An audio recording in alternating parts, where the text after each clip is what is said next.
Yo, what's up sa inyo mga master, no? So, magandang gabi sa inyo lahat. And today's vlog, ang iba-vlog natin ay si CME-CB11113. So, sa mga hindi nakakaalam, itong ang re-repairin natin, ito yung ang tawagin to yung spot remover, no? So, ito yung spot remover na tinatawag, no? So, ang problema nito, sabi ng ating customer, ay hindi na siya nakakasunog ng mga quartz. Ano ba yung quartz? Tinatawag na quartz yung mga parang itim-itim sa mukha. Yun. So, ito yung pangsunog. No? Siguro pampapogi ito. Yun. So, ito yung sira nito. Yung hindi na siya daw nakakasunog ng mga quartz. Ewan ko kung ano yung mga tawag doon. Basta yun na yun. No? So, ang pangalan nito ay spot remover. Sa mga hindi pa nakakaalam na tech natin, no? Pero doon sa nakakaalam na, alam nyo na yan, no? So, electronics din naman to, kaya tatry natin repairin. Pero bago ang lahat, syempre, shoutout muna tayo kay Morphy Sumar. Salamat sa pagtitiwala sa pa-repair sa atin ng TV. At pasensya mo na yung previous natin dyan, yan. And syempre, shoutout sa asawa mo, Master Morphy Sumar, yan. Tsaka sa anak mo. Maraming salamat sa pagtitiwala. And syempre, yung mga tagapanood natin, Rose Electronics, Leo the Tech TV, Big Daddy Jr., RMD, Surgao, Noel Tech, June P Technician, Bien Tech TV, Alvin Atilano, Green Apple Electronics, Elboy Rodriguez, Rocky Francisco, Sergi Tech, Harris the Scientist, the Therapist, the Electromechanic, Mandy Imperial sa Panta, Mel Domdom, yan, naputol tayo mga master, Albert Aber, Erwin Jimenez, Fix and Review, Samuel Beneventura, IQ Tech, Sir Alex Bautista, Difficulty and Electronics, Jens TV. Suportahan nyo, maganda yung kanyang bagong vlog na pang support tech. West Jojo Tech Electronics, syempre Basic Bob, Marco Francis 71 Stream Mix Vlog, McCoy Tech PH, Nilo Cosme, Skill TV, Good Electronics, and the Alan TV. Yun. Shoutout sa inyo lahat, no? So, hindi na natin patatagal yung pag-repair dito sa spot remover na to. Kaya panoorin nyo itong video na to. At kung nagustuhan nyo itong video natin ay paki-like, share, and subscribe. Huwag nyo kakalimutan. Salamat sa mga bago o ring subscriber. Umpisa na natin itong pag-repair. Alright?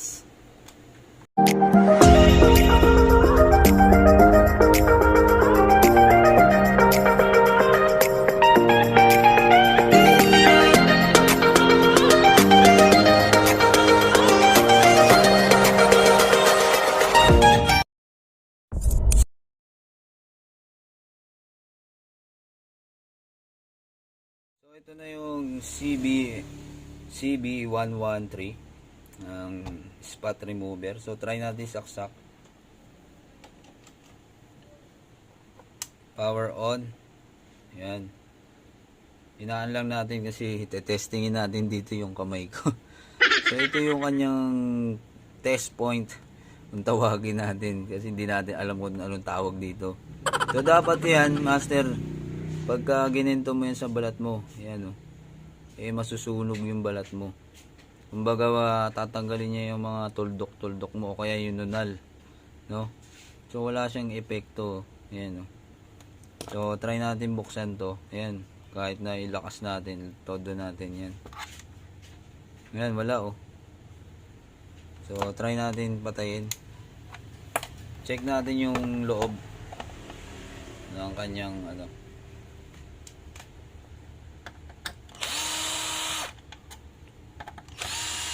So, una natin checkin dito, syempre, yung kanyang output voltage, kung meron siya nilalabas. Hindi ko rin alam kung maaayos natin to, no? So, ito yung kanyang hibo, yung tawagin natin yung hibo niya. Ito yung kanyang output. Ito yung kanyang mga MOSFET at yung fuse. Syempre, buo yung fuse yan dahil may power. no?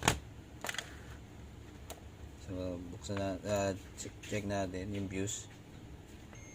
Ayan, buo yung fuse. Ito kaagad ang tatargetin natin mga master, kasi baka wala nilalabas na output tong si chopper transformer na to. Yan. So saksak natin. Buksan natin. Yan. Mabukas na ba siya? Yan. So checkin natin kung may nilalabas tong output. Dapat may high to dito. So nakakakuryente to, kaya ingat-ingat lang sa pag pag testing. Kaya tingnan natin kung etong mismong test point natin ng magkakaroon din siya ng supply. Nakasan natin. Yan, medyo malakas na to. Check natin, baka mag-spark na siya. Yun.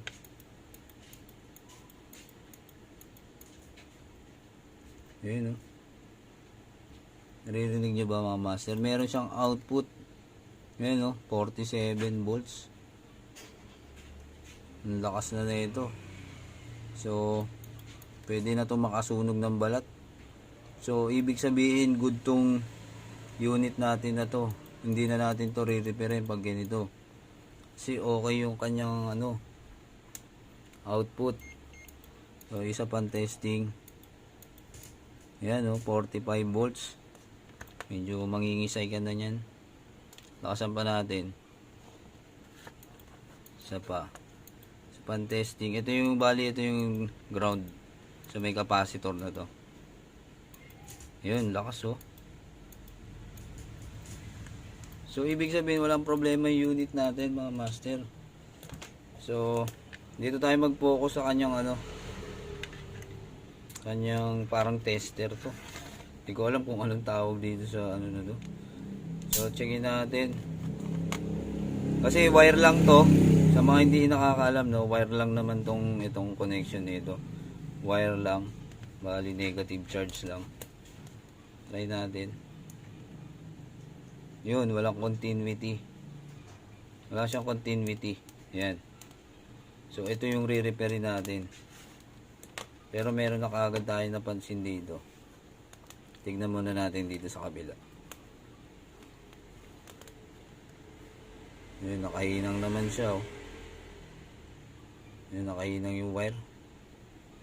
Galing din ng gumawa nito. So iwain natin to. Baka dito to sa dugtong na to. Ayan, baka dyan yan. Kasi dinugtong na rin ata to eh. Mukhang ni-repair na rin to.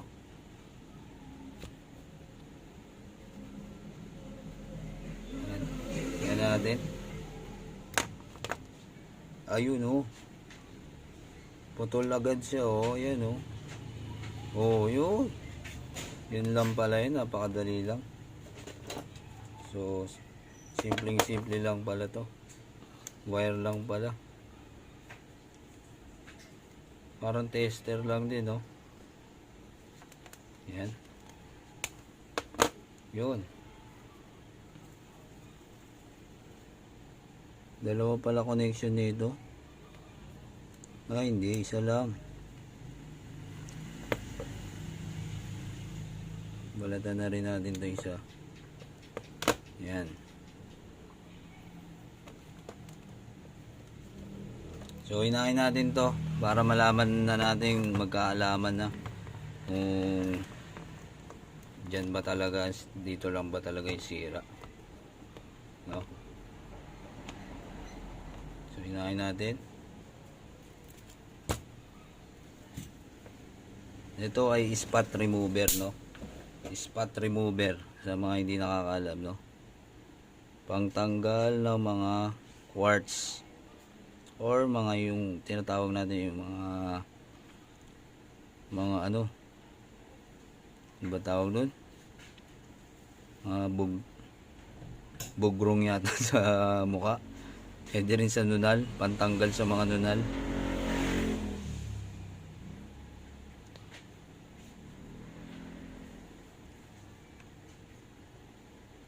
Yun. Yun. Check natin kung may continuity na siya. Dito sa dulo. Dulo sa dulo. Para malaman natin kung sureball. Yun. Makakasunog na to ng balat. Spot remover lang pala. So, tapean muna natin. Mamaya na natin i-finish product to. Testing muna natin. Tinape lang din to. No? Yan. Ito lang pala ang kalimitan sira sa mga ganito. Parang test prod lang to ng technician. Yan. So try natin. Masakit kaya sa balat to. Nakakatakot naman to i-testing. Testingin natin. Power on. Ay, hindi pala nakasaksak. Yun, power on natin. Testing lang natin. 1 lang muna natin. Baka masakit. Sakit yata sa balat to. Uy, nakakakiliti na to, master. Parang nakakasunog ng balat. Tignan natin kung meron na siya. Aray, sakit. Ang lakas ng kuryente, master. Katakot pala to, master. Ayoko magpatanggal nito. Isa pa.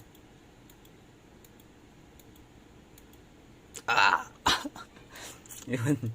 Alright, so okay na siya. Ayoko lang testingin. So okay na, no? Naayos na natin, pero masakit sa balat. Bahala na yung may-ari mag-testing dito. Yun. Mga master, na-repair na natin yung ating tawag dito, tawag yung spot remover, no? Na-repair na natin kaso masakit sa balat. Masakit sa balat talaga masusunog yung balat mo kasi pagka dinikit mo siya sobrang lakas din ng ground. Talagang magugulat ka. Ganito pala pakiramdam pagka nagpapa-facial ka, no?